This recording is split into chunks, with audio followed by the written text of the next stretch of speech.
Wonderful. We are going to get started. Thank you very much for joining us today. We're excited to spend the next hour with you, uplifting campus resources and sharing effective practices to enroll refugee students. This is part 1 of 2. We will focus on enrolling students and leveraging resources. Part 2 is going to be on December 7th, and we will focus on building on-campus supports for refugee students. Both webinars are intended to give a broad overview of these resources and practices to get you started. And they're going to frame up more in-depth webinars that are going to be coming out this spring on each topic.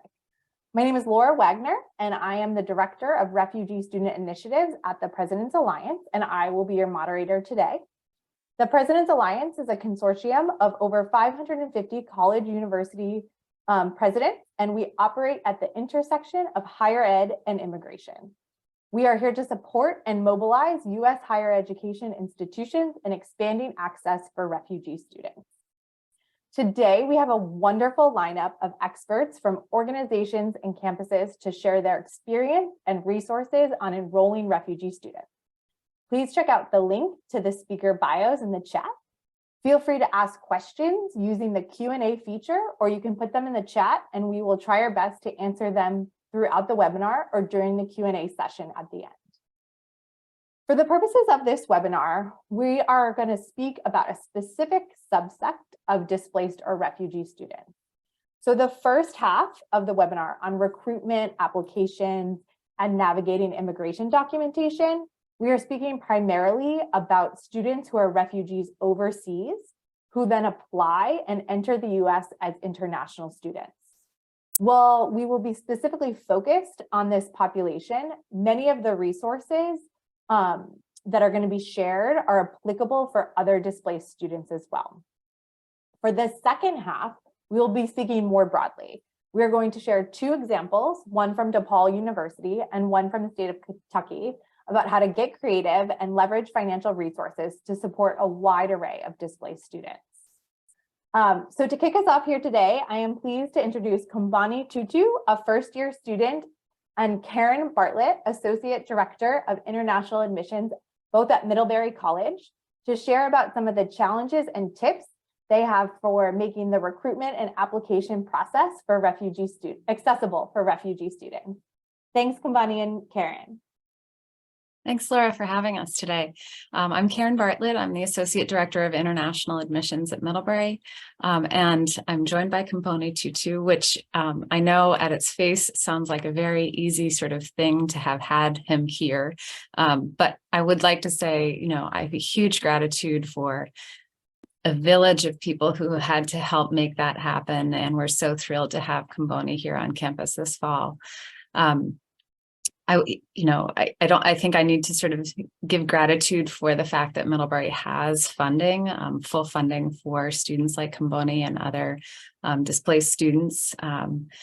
We also would not be able to have him here if it weren't for our partnership with KENSAP and other Holly organizations working in the African continent, but also organizations like it around the world who really sort of are the people on the ground helping to make sure that these students have the resources they need just to get to our campuses.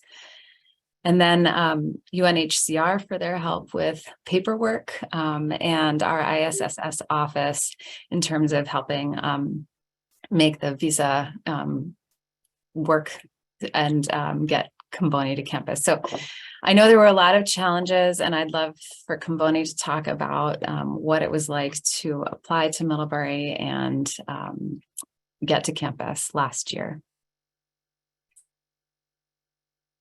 Thank you, Karen. My name is Kumbani Jamal Tutu, and I'm a first-year student at Middlebury College.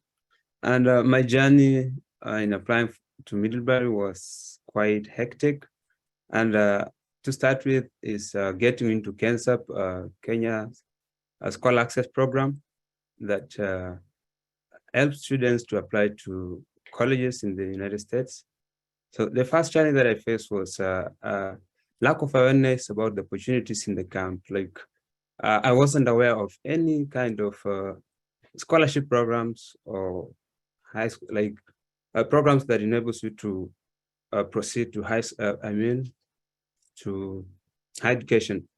And first, when I got into CANSAP, I didn't know what CANSAP is. They consulted me to apply. I didn't like it. Like I said, oh, maybe this has come. And I was just focusing on USC, a scholarship program that takes students to Canada. So in 2021, that's when I just said, okay, give it a try. So I was accepted. Also, the issues of gap years, whereby I finished my high school in 2019. So I stayed 2020, I didn't apply. So in 2021, that is when I applied. So it becomes a challenge. When you join college, you a kind of overage, which feels bad. And also issues of traveling. So I was in a place called Kakuma, and CANSAP was located in Nairobi. So I had to be traveling all the time when there's need vaccinations, issues of documentations. And during that time, it takes 2 days to reach Nairobi. And also to get, before you leave Kakuma to Nairobi, you had to get a permit. So the permit is that will allow you to travel within Kenya. So if you don't have it, you don't have to travel. So there are some times whereby I was needed urgently. So if I don't have it, I have to wait and get it so that I can move out of Kakuma. Then also the financial constraints, which was a big challenge. And the first thing is vaccination. I had to spend a lot of money, and that was from cancer. So if they didn't maybe help me in this, I would have not maybe managed to get vaccinated and all this. Also traveling, they spend lots of money to pay for my traveling all the time. And I travel around 12 times from and to Kakuma, Nairobi. Then documentation like visa, passport, and then the identification document ID. So they had to pay for it so that I get to the United States. Then also things to do with housing when I'm in Nairobi or other towns when I go to follow up with the documentation issues. And that's all the main challenge that I got throughout my application process. And the organizations that helped me were like the CANSAP, Kenya Scholar Access Program, and UNHCR, specifically Rosie. Rosie did a lot of work in making sure that she pushes the UNHCR to enable me to get the documentations on time. Thank you. Thanks for sharing. So you can hear there were a multitude of hurdles and battles to fight before Comboni even made it to campus. And again, I really don't think that without the partnership of an organization on the ground, there's any way Middlebury would have been able to make this happen. So we're really thankful to CANSAP and UNHCR for helping with that. We feel like this is a battle worth fighting, and we are happy to give away full scholarships. And in our book, finding and giving access to refugees is one of the most impactful ways that we can use that money. And so we don't mind going the extra mile, making sure that once Comboni's on campus, he's supported with 4 years of guaranteed housing, a meal plan that's unlimited, and countless other ways in which we support high-need international students. And so we can talk about that a little bit more later, but those are sort of the two sides of getting to campus and then sort of support after students arrive on campus are two big issues that need to be addressed for refugee students, displaced students, and many high-need students on campus. So thanks for having us, and I look forward to talking more later. Awesome. Comboni, can you share a little bit? You spoke about getting IDs. Can you talk about the timing of your passport and a little bit about that challenge? Sure. By the time I got to CANSAP, that was in I think in March. So I didn't have ID. So I had to start processing the IDs. So I had to start with the eligibility, which took quite some time, like about 6 months. Then I went on to get the ID. So after ID, that's when I started now to apply for the passport. So I applied in February 2022. So, and I received my passport in July, that was 29. So I almost gave up. I thought like, oh, because it has delayed, I don't think I'm making it to Middlebury. So I almost gave up, but I was still hopeful. Well, we're really grateful that you didn't give up as the US community, and I'm sure the Middlebury community is also really grateful that you didn't give up. And thank you for both Middlebury and you for all the work you did to be able to get to the US and be able to study as a student here. So thank you, Kamboni and Karen, for sharing your experience and insight. Thank you for highlighting the opportunity to partner with college readiness and access programs such as KenCEP and other members of the Holly Network. Now we're going to turn to some tools and resources to assist in the application process. So first, we will hear from Emma McLevy-Weeder, Lead Strategic Engagement Executive and Lead of Access Programs at Duolingo English Test, about alternative test options as well as access initiatives. Thanks, Emma. Hi, everybody. Laura, thanks for having me. I think this is super timely. Karen and Kamboni teamed me up really well to talk about what I wanted to talk about today, because I think Kamboni did such a good job of talking about the multitude of things that are challenging for refugee students coming through a university process. And, you know, we see ourselves at the Duolingo English Test as trying to solve kind of one component of that, right? So, you know, we knew when the Duolingo English Test was getting started that we wanted to be a much more accessible and affordable alternative to students across the world. But we certainly knew too, there would be kind of a niche that we could serve in refugee communities. Being an online test, we knew that the accessibility would just be much, much better to students across the world. And as we've grown, we've really decided to try to invest in supporting refugee students as well. So, you know, one of the things that we're really proud of in our access program is that, you know, we cover a lot of refugees with free Duolingo English tests. You know, not every refugee student is low income, but many are. And one of the main goals of our access program is making sure students who wouldn't otherwise have access to an affordable or free, in our case, English language proficiency test, we want to make sure that that's available to them. And early on, one of the things that we realized was our initial system didn't serve refugees well, right? You know, there's kind of, for anyone in this space, you know, that IDs can be a challenge.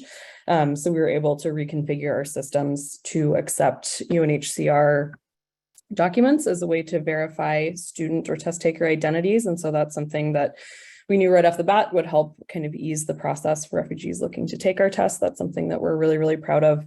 And one of the other things that we realized early on is that we needed to be a resource for a lot of Syrian test takers, for a lot of Syrian refugees across the world.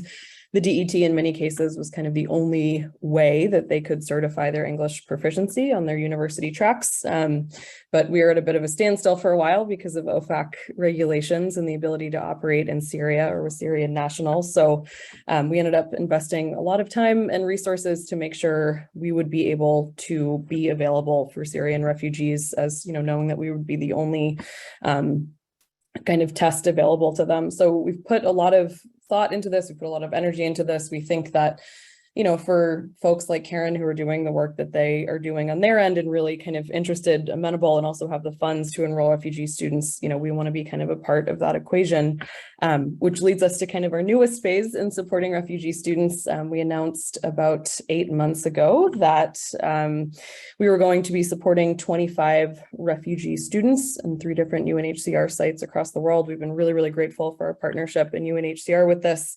We initially identified 4 different UNHCR sites with students who would kind of be ready to be supported through university pathways.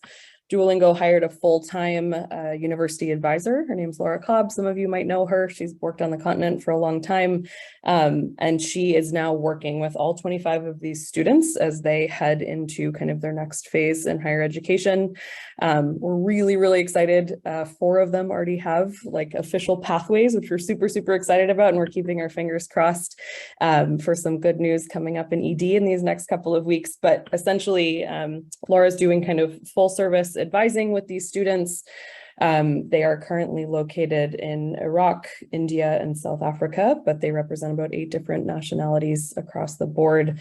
And we knew that, you know, the reason we chose to focus on refugees was that this is kind of one of the most underserved demographics in higher education pathways. We thought this could be something where we could make a real discernible difference in providing kind of ad hoc and bespoke university advising services for them. Duolingo will be covering the gap funding that they might need, but they are going to all be seeking kind of full scholarship support from the universities that they're looking to enter. And, you know, I think one of the things that we've come to realize is that this is such a multi-fold process, right? It's not just the application process, it's not just the hurdles that exist there, but we'll also be really, really grateful to UNHCR, as, you know, Comboni already talked about. They will play probably a pretty critical role in making sure that we can get these folks the travel documents that they need as they start heading to their new destinations come this spring. So if any of you out there are hearing this and curious about what we're doing in the Scholars program, I'm happy to chat with you, and I can put you directly in touch with Laura. You know, there's still a number of them who are still trying to sort out kind of what their next homes are going to be. So all ears if you're looking to chat about that and excited about that. Thanks, Laura. Awesome. Thanks so much, Emma. And we did put the link about Laura Cobb, the University Access Advisor, in the chat. So feel free to reach out. Thank you, Emma. And now I'm going to turn to Isabel Schroeder, who's the program manager at West Talent Bridge, who will share about opportunities and resources for credential evaluation. Hi, everyone. Thank you for having me. Yes, my name is Isabel Schroeder. I work with World Education Services in the Global Talent Bridge department. I think we can move on to the next slide. I have the slides up just for me to be able to keep my time, but there are many things up there that you will be able to check on your own time and at your own leisure. So we can move on to the next slide. Thank you very much. Some of you may not be familiar with World Education Services. We are a credential evaluation provider, but the work that we do goes beyond that and just really supporting international students, immigrants, and refugees in achieving their educational career goals. And why do we exist? Why credential evaluations? Because the recognition of education obtained abroad is key for economic inclusion. And so the flip side is true too. Inadequate recognition of international education and experience is one of the barriers that refugees and immigrants face that lead to skill underutilization, meaning underemployment and unemployment. So on the next slide, you're going to see just a comparison between the two. Recognition is a decision on the part of institutions like universities, colleges, licensing bodies, or employers to accept credentials or education earned abroad, while credential evaluation reports are a tool that may help these institutions understand the academic achievements of refugees, because the reports compare those achievements to US standards and they provide a US equivalency.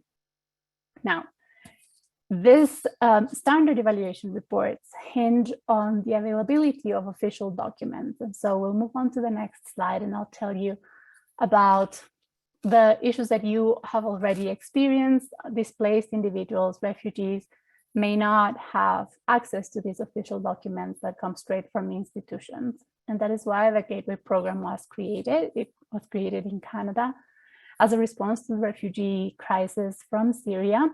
And it was created precisely to assess the credentials of these refugees that have been obtained abroad. So on the next slide, you will see what the program is about. Really, it's about assessing their educational achievements for those who may not have standard proof of their academic achievements.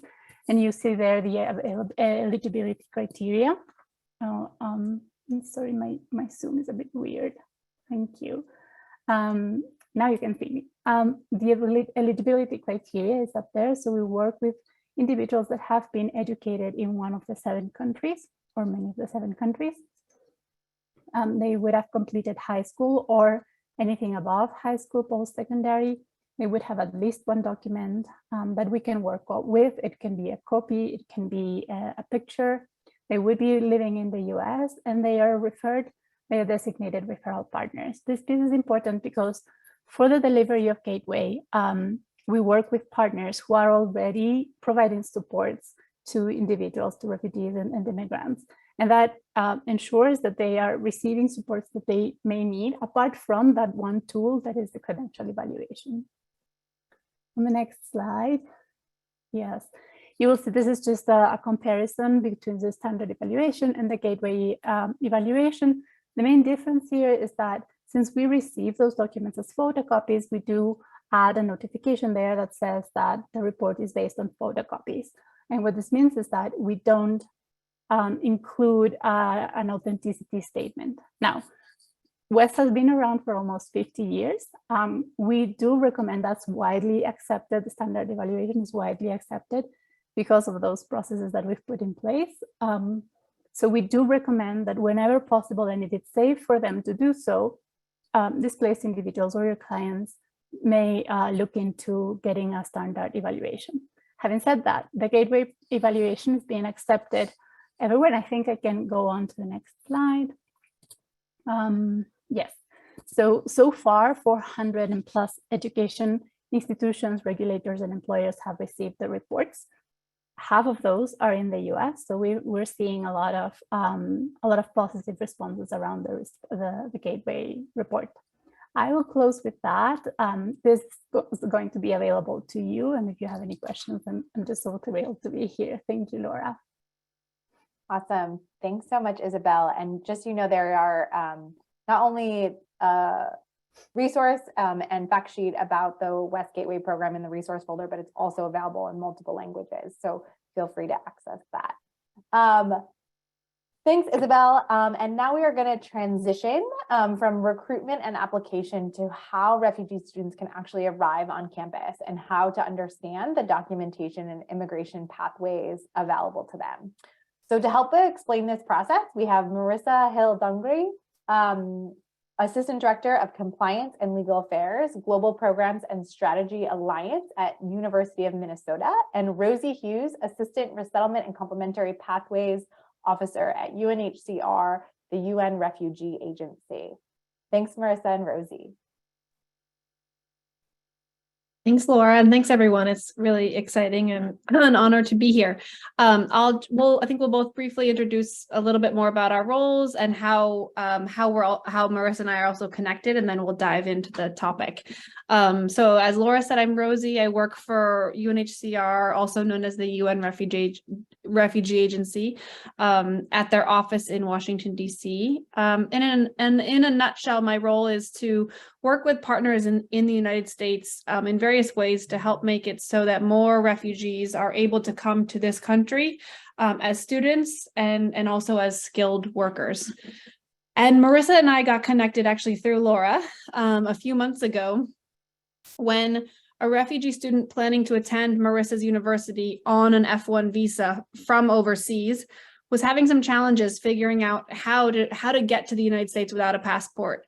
And I got involved, and together between our institutions and with a lot of patience and luck and problem solving, we did find a solution for that student. And I think I would have to guess that the President's Alliance invited us to speak, Marissa and I, to speak together about travel documents for refugees coming on F1 visas because of this case that we worked together on, and also because of our unique vantage points, Marissa coming from inside of a university and me coming from the UN Refugee Agency, whose mandate is to sort of help coordinate and facilitate the response to refugee situations around the world. Over to you, Marissa. Thanks. Hi, I'm Marissa. I, like Laura and Rosie said, I work at the University of Minnesota in Minneapolis. in the university's Global Programs and Strategy Alliance. I'm an immigration attorney, and I'm involved in a number of different immigration-related initiatives at the University of Minnesota, including supporting our International Student and Scholar Services Office on complex issues. And so I think as Rosie and I sort of lead into the topics we'll be discussing today, it's sort of useful to compare and contrast what your sort of average international student has in terms of documentation before diving into the more complicated scenarios that we're dealing with. So typically a student applies for admission, they're admitted, the International Student Office issues them an I-20 document, sends it to the student, and the student uses that I-20 plus their passport to apply for a visa. And it's that combination of documents that they then use to enter the US in F1 status to study at the institution to which they've been admitted. It's not actually super easy. We shouldn't make it seem like that's a breeze. But if that's challenging, then there's just sort of a magnitude of complexity for refugee students beyond that. And we heard Comboni talk about some of the challenges that he went through. I think those are common challenges. And what Rosie and I saw is that the trouble with having the documentation compounds the already difficult process of getting all of the documents and approval you need in order to enter the US in F1 status. I'm going to hand it back to Rosie for the next part. Right. Thanks, Marissa. This is probably not necessary for this audience, but we thought that it might be helpful to just briefly remind everyone kind of what is a refugee, to make sure that we're all on the same page. And essentially, there's, of course, a very technical legal definition of what a refugee is. But when we're talking about a refugee, essentially, this is anybody who has been forced to flee their home country because of war or persecution. And so by definition, a refugee is living outside of their country of origin. How that intersects with travel documents, why it makes it tricky for documents is that often because refugees are not living in their country of origin and can't go back there for safety reasons, often refugees cannot access national passports. So the passport for the country where they, for their country of origin. Yeah, in many cases, it's not safe for them to return to their home country, typically, or even to go to the embassy of their home country to request a passport. That could be putting their lives at risk.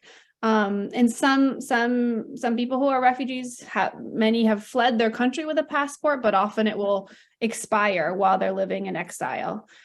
So for refugee students who are overseas, who have been admitted to a US university with full funding, who don't have access to their national passports, they often still have options for being able to travel to the United States. And I'm gonna go over two of the most common options to explore for refugee students in those situations. And the first and the one I would recommend exploring first is called a convention travel document. So again, this is for refugee students. If you're a university and you know that you're welcoming a refugee student and you learn that they don't have a passport, the first question to ask would be, can they access a convention travel document? This is the most common option that refugees will travel on. Basically, a convention travel document, which is also just called a CTD for short. It's basically a refugee passport.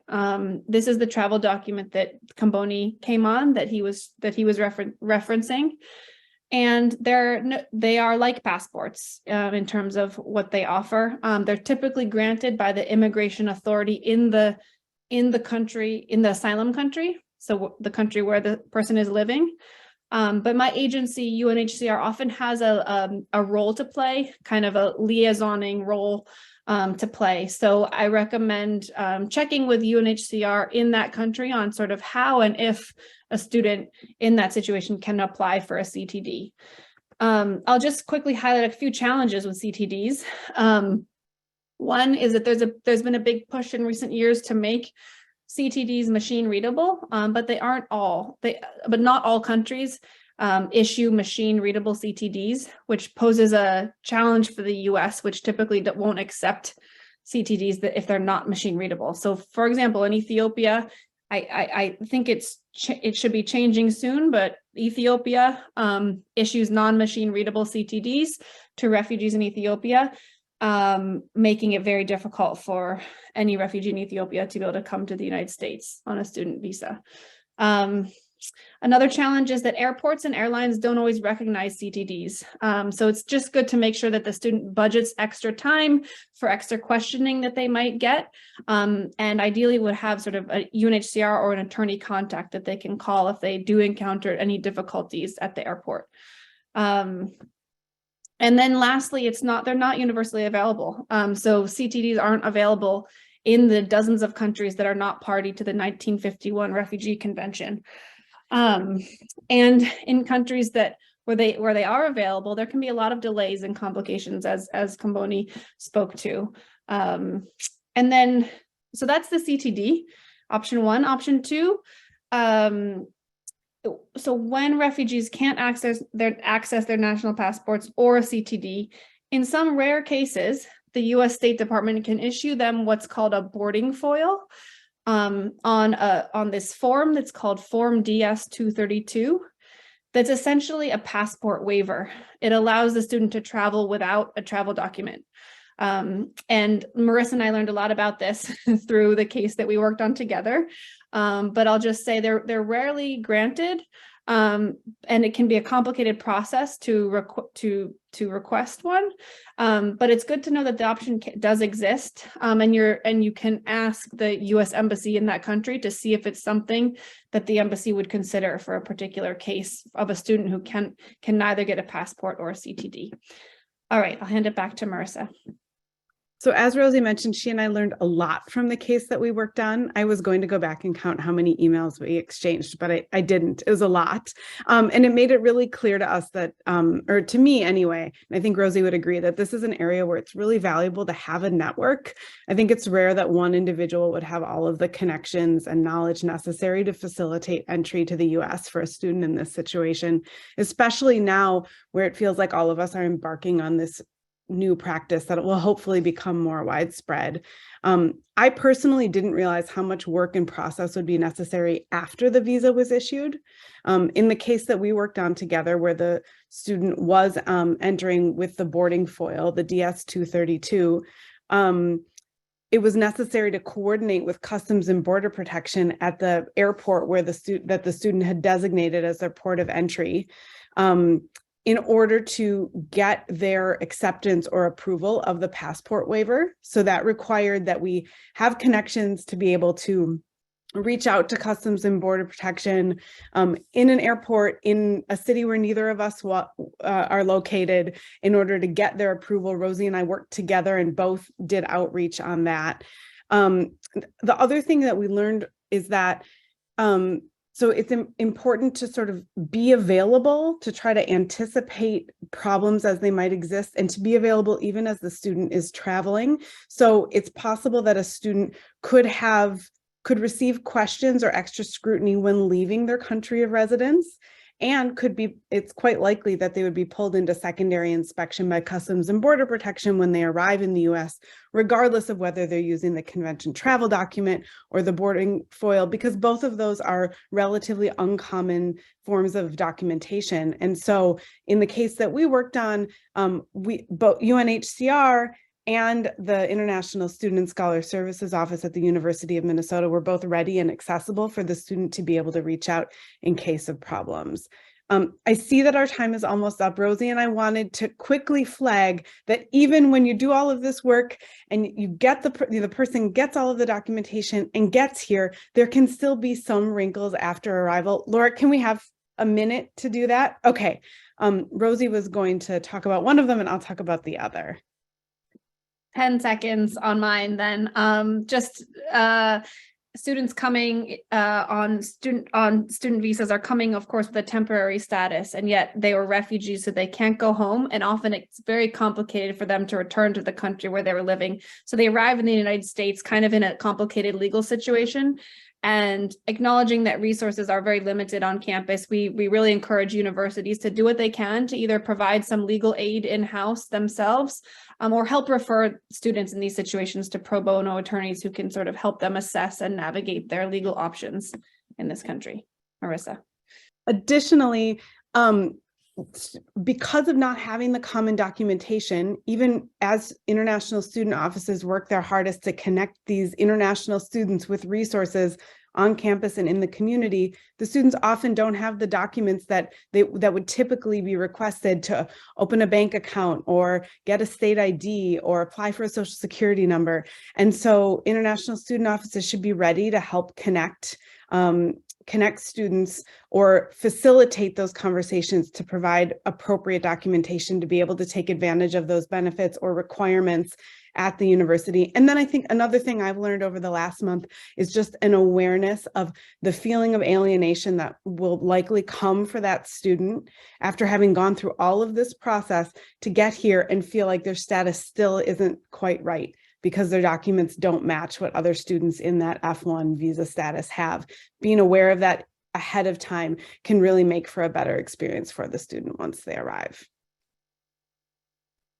Awesome. Thank you so much, Marissa Rosa. You're setting us up well for a deep dive in the spring on documentation, which I feel like otherwise people might not be excited for, but now I feel like everyone will be excited for a deep dive on documentation and how we can help each other. How can we lean on the network of each other and UNHCR to make this possible for students. We are now going to transition from the how of recruitment and enrollment and travel to the how of financial resources. So we're going to look at two examples of how innovation and hard work manifested significant resources to support displaced students. So we're going to start with an example from DePaul University, who is currently supporting 10 Afghan students who were evacuated and granted humanitarian parole in the US. So I'm now going to turn to Jean-Mario Bezana, Associate Provost of Global Engagement and Online Learning at DePaul University, to share more. Thank you, Laura. Good afternoon, everybody. Good evening. I saw some attendees for Europe and Africa and a few from Indonesia. So a very good morning. Early good morning to our friends from Indonesia. As Laura said, my name is Jean-Mario Bezana. I serve at DePaul University in Chicago in the United States as the Associate Provost for Global Engagement and Online Learning. If you were with us in the webinar from the very beginning, you may have heard Karen from Middlebury to talk about the fact that she's so lucky and proud of the fact that they can support students with full scholarship. And if you're at an institution like us, who's very tuition dependent, you may be wondering, and where does she find the money to do that? So I will try to see if I can help with our example. DePaul is an urban private university and just one of the many universities, several of which are represented in the audience, that activated themselves in recent years to try to be responsive to the needs of refugee students of various profiles, as you've heard earlier in the webinar. We're just, humbly trying to be true to our mission of service to the marginalized, inspired by what is our omnipresent, motivating question at DePaul, which is what must be done. So we've been relatively successful in identifying financial resources to support our efforts. And although I'm conscious that every institution is different, has a different ethos, different strategic objectives, different financial situations. They operate in local, different environments, but maybe our story can be helpful to some of you, other institutions in higher education, to engage in this work. So I'm going to quickly talk about three different strategies that we have employed to ensure financial support, one of which was particularly effective in the example that Laura mentioned of the 10 Afghan refugees that we welcomed last November. So the first one is internal advocacy in collaboration with executive leadership. The second one is external advocacy in collaboration with our development office. And the third one, very quickly at the end, I will mention the possibility sometimes of leveraging excess capacity at the university. So the internal advocacy with executive leadership, this is partially, I hope, answering a question that was in the Q&A from Catherine on how to deal with leadership that is not informed or not supportive. So at the height of the Syrian refugee crisis, IIE sent out a call for higher education institutions to come forward with help for Syrian refugees. So at that time, we worked with my president to carve out funds from his discretionary fund. That was a very simple thing, and it was just a matter of internal advocacy. It was at the time an ad hoc solution, which made possible for us to help one student. And it was based for us very much in our values, our mission, and our commitment. But then after that, over the years, we were able to turn that ad hoc solution into a stable, sustainable, endowed scholarship that today we call Open Arms, specifically for refugees, parolees, or asylees in the US. And the small lesson from this first strategy is try to leverage your institutional ethos and mission, and don't be afraid to engage higher leadership and ask and frame it in ways so that it's really, really hard for them to say no. Small lesson. Second, the external advocacy in collaboration with our development office. This is the example, as I said, that Laura mentioned. This strategy helped us to collect enough funds to guarantee tuition, room and board for 10 refugees from Afghanistan for 5 years, possibly more at this point, including English instruction in our intensive English program first, up until the point in which they will be ready to transition into undergraduate degrees, and we will continue to support them through the completion of the undergraduate degree. So how do we manage to do that? Before I get to that, I want to just quickly go back to what Rosie and Marisa said about learning a lot in going through one of these processes.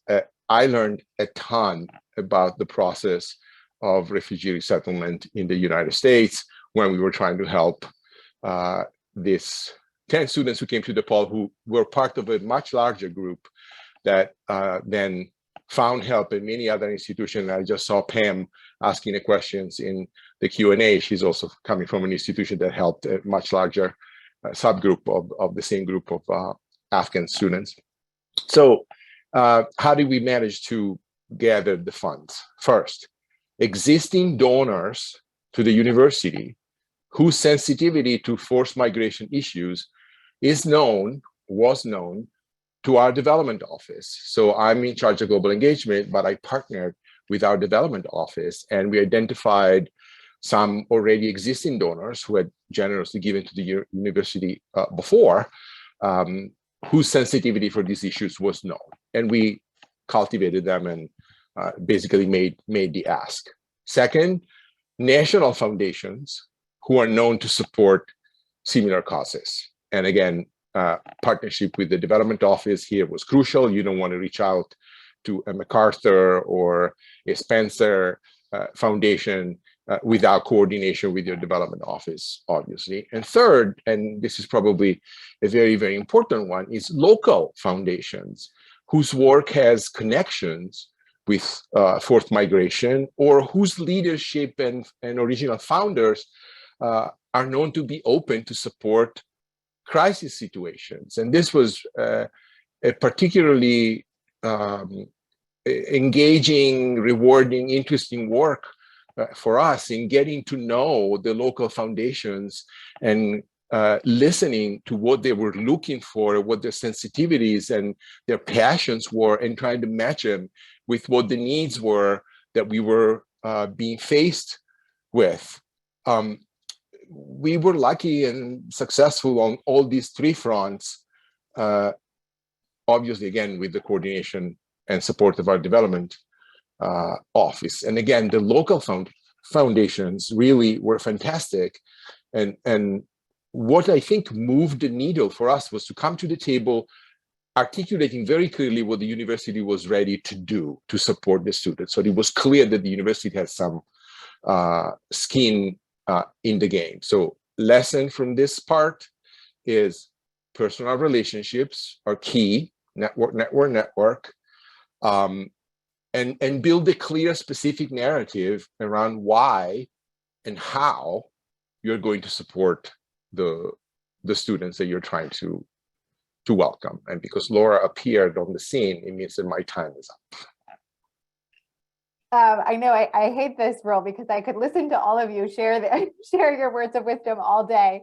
But thank you so much, Jean Mario. And now I'm going to turn to how a state has leveraged funds to support scholarships for displaced students. So Lee Nimitz is the Senior Vice President and for Strategy and Chief of Staff at Kentucky Council on Post-Secondary Education, and is going to share more about the new innovative scholarship pilot program in Kentucky. Thanks, Lee.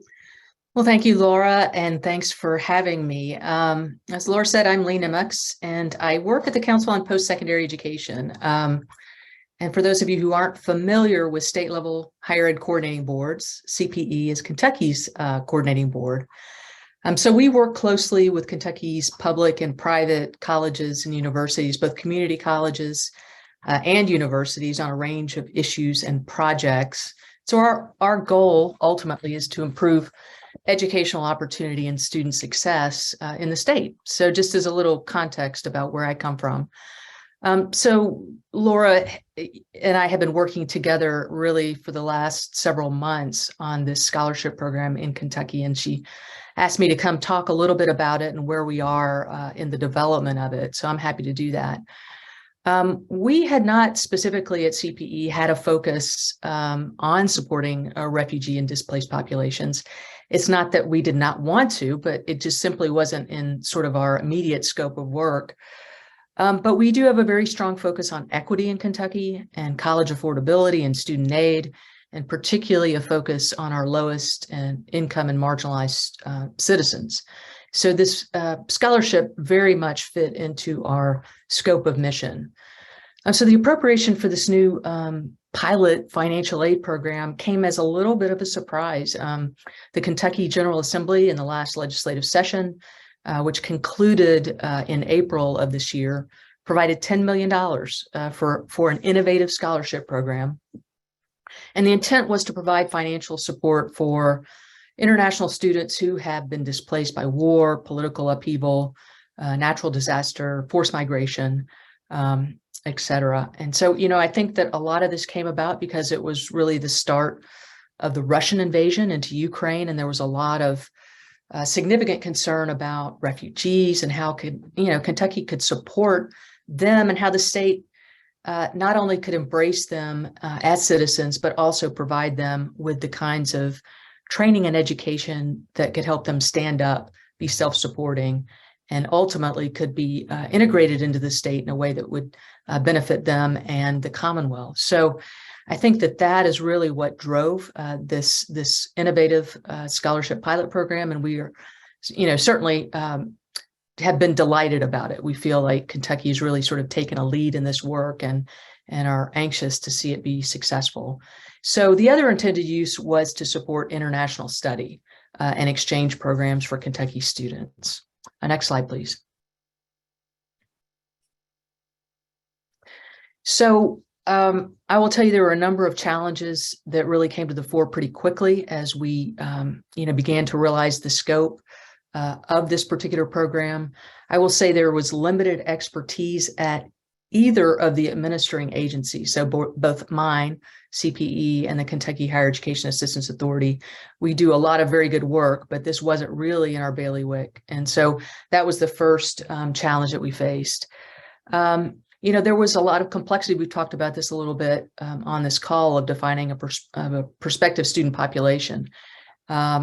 We needed to think about a funding distribution strategy. $10 million is a significant amount of money in Kentucky, and we didn't want it to all go to one institution or one region in the state. So there was a lot of discussion about that. There's also some gaps in campus expertise. We certainly have some campuses that were very strong, but others really did not have experience, not only in the recruitment side, but in the support side for these very vulnerable populations. Communication, student recruitment, obviously, is a big issue. And then simply the resources and time demands. I mean, we got the money this summer, and we really wanted to launch it this summer. So, it's sort of the definition of, flying the plane and building it at the same time. Next slide, please.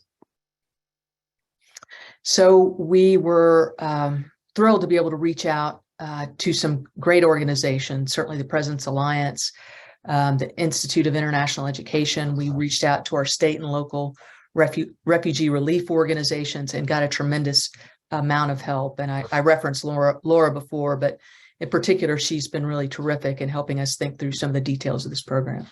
Next slide, please. So as I mentioned, one of the big challenges we faced was just defining who we wanted to support.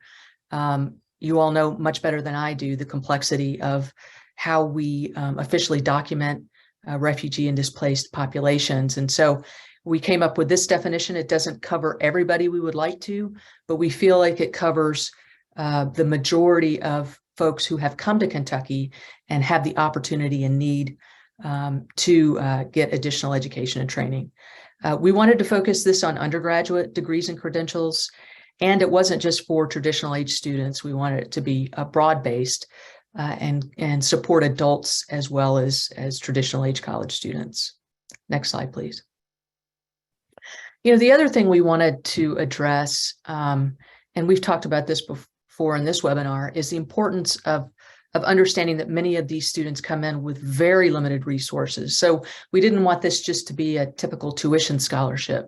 These scholarships cover the total cost of education, and we consider all of these students. We changed our regulation so that all these students would be considered Kentucky residents. So that allows us to spread the money even further. We distributed the funding to the campuses. So each of our campuses have a reserve pot of funding that they can draw down on, and that's based on their undergraduate enrollment.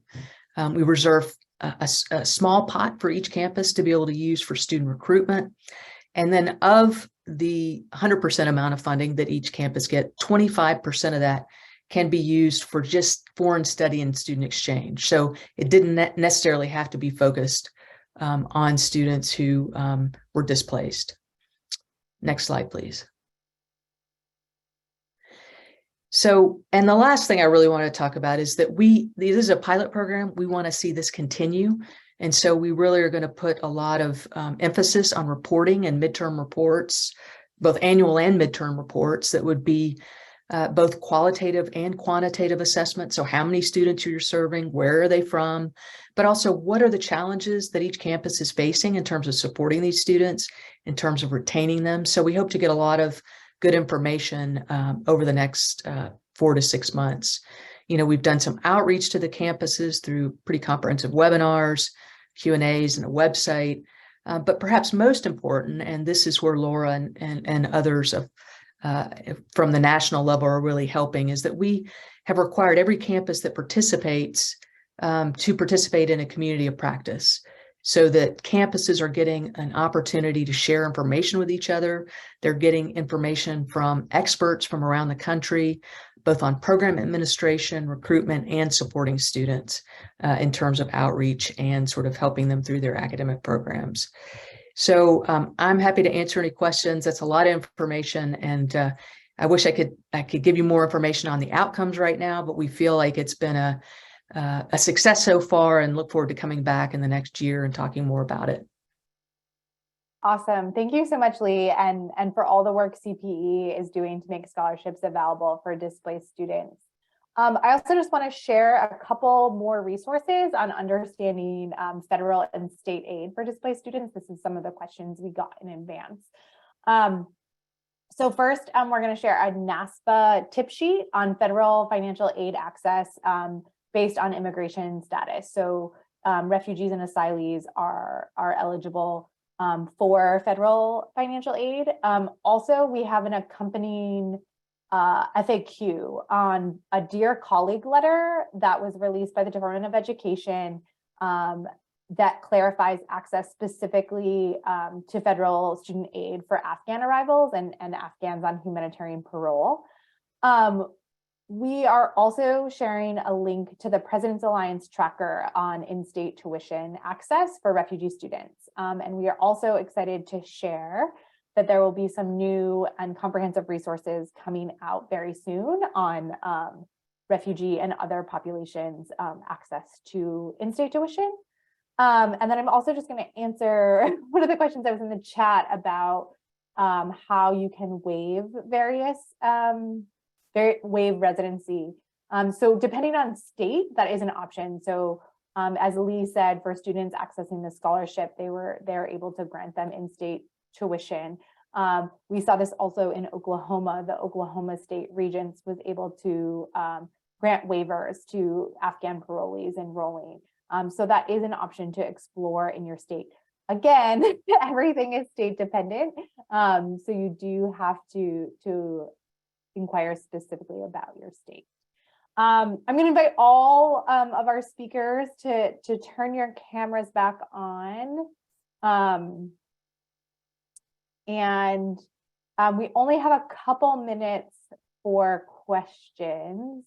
Let's see. Okay.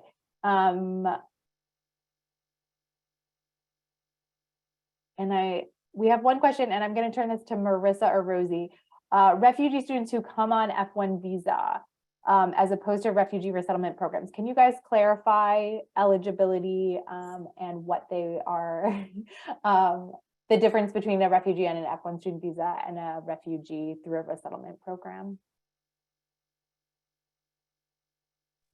I can take a first stab at that. Again, it's probably in some ways it'll be state specific. So, I mean, it matters at the institution because of how the institution may categorize them, as an international student versus not as an international student. I'm working with the student that Rosie and I talked about, but I'm also working with a group of Afghans who are on humanitarian parole that are undergrad students, and they're viewed very differently by the university in terms of what they're eligible for. And they also have access to different resources through refugee resettlement organizations in the community. So it's going to depend on where you are, but it is the case that there's sort of pros and cons. In some cases, F1 visa holders will have access to more options. And in some cases, refugees or humanitarian parolees may have access to more resources. Thanks, Marissa. Yeah, and typically, if now I'm going to hesitate to say whenever I'm giving legal advice, I get a little nervous, but technically you have one status in the US most likely, right? So you cannot be a refugee in the United States and an F1 student visa holder. And so F1 student visa holders are international students and therefore not eligible for federal financial aid, whereas a refugee entered as a refugee and therefore that is what makes them eligible for federal financial aid. Especially when it comes to refugees, right? Because that's about how they enter the US. So it can get muddier if you have an F1 student who maybe ends up as an asylum applicant. That can be different, but refugees very specific. That's how you enter the US, and that really dictates the access to those benefits. Unfortunately, we are very close on time. So I want to take a moment just to give a huge thank you to all of our speakers for sharing your experiences and resources with us today. Also, thank you to Duolingo English Chess for co-sponsoring this event. Thank you to all of our attendees for your interest in how to enroll refugee students on your campus and all your wonderful questions. I also just want us to all keep in mind that we don't all need to start by enrolling 50 refugee students, right? You can start with 1 or 2. You can start by looking at who are the refugee or displaced students already on your campus. What are the supports in place on your campus, in your state for those students, and seeing, could we do more? In addition to all the resources that were already shared today, I also just want to highlight a resource, which is tips for offering scholarships for refugee students overseas. So it's just a quick tip sheet, and also highlight the minimum standards for offering education pathways for refugee students to a third country, which is a global resource. All the resources shared today are compiled into a shared resource folder and a tip sheet. These, along with the recording, will be sent out to all the registrants. So look for that in your inbox tomorrow.